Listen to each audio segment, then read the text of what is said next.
आप लोगों ने रामायण जरूर देखा होगा और आपने रामायण में ये भी देखा होगा कि जब राम भगवान ने हिरण को पकड़ने जंगल चले जाते हैं, उसके बाद माता सीता के कहने पर लक्ष्मण जी भी थोड़ी देर बाद चले जाते हैं। लेकिन लक्ष्मण जी जाने से पहले एक लक्ष्मण रेखा खींच कर जाते हैं। आज हम आपको इसी लक्ष्मण रेखा के बारे में कुछ ऐसी कहानियां बताने वाले हैं जिसे जानने के बाद आप सोच में पड़ जाइएगा। आज हम आपको लक्ष्मण रेखा के शक्तियों के बारे में बताएंगे। जब लक्ष्मण रेखा लक्ष्मण जी खींच के गए, उसके बाद रावण भी उस लक्ष्मण रेखा को पार नहीं कर सका।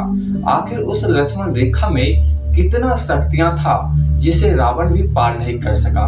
और आपने ये भी जानते होंगे कि रावण बहुत बड़ा योद्धा, रावण बहुत बड़ा ज्ञानी और रावण बहुत बड़ा विद्वान था, फिर भी उस छोटी सी लक्ष्मण रेखा को पार नहीं कर सका। अगर रावण गलती से भी उस लक्ष्मण रेखा को पार कर जाता तो रावण जलकर भस्म हो जाता। आखिर आपके मन में एक प्रश्न जरूर उठता होगा कि आखिर लक्ष्मण ने उस लक्ष्मण रेखा की सिद्धियां कैसे प्राप्त की, कहां प्राप्त की और उसे कैसे मिला। चलिए दोस्तों, आज हम आपको लक्ष्मण रेखा के बारे में कुछ ऐसी बात बताएंगे जिसे आप नहीं जानते होंगे।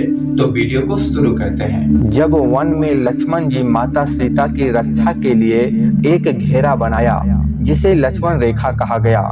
जब रावण के मामा ने सोने के मिर्ग का रूप धारण कर राम की आवाज में लक्ष्मण को पुकारा तो माता सीता ने लक्ष्मण को श्री राम की रक्षा करने के लिए भेज दिया।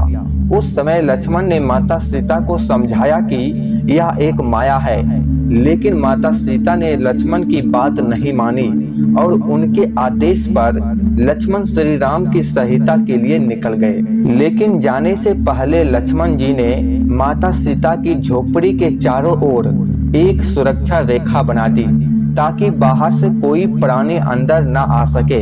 लक्ष्मण ने यह घेरे माता सीता की रक्षा के लिए बनाया था। लक्ष्मण रेखा की शक्ति का पता इस बात से चलता है कि रावण जैसा बलशाली और वेदों शास्त्रों का ज्ञाता भी उसे लांघ नहीं पाया। माना जाता है कि लक्ष्मण रेखा मंत्रों का उपयोग करके बनाई गई यह रेखा थी। कहा जाता है कि लक्ष्मण जी राम और सीता जी के साथ वनवास के समय ब्रह्मचार्य जीवन जी रहे थे और हर दिन योग और साधना किया करते थे। इसी योग और साधना की शक्ति से उन्होंने लक्ष्मण रेखा बनाई और लक्ष्मण की इस रेखा में इतना शक्तियां थी कि रावण भी उसे लांघ नहीं सका। अगर गलती से भी रावण उसे लांघ देता तो रावण जलकर भस्म हो जाता। आप समझ गए होंगे कि लक्ष्मण जी ने उस लक्ष्मण रेखा की सिद्धियां को कैसे प्राप्त किए। तो हमेशा नई जानकारी के लिए आप मेरे चैनल को सब्सक्राइब जरूर कीजिएगा।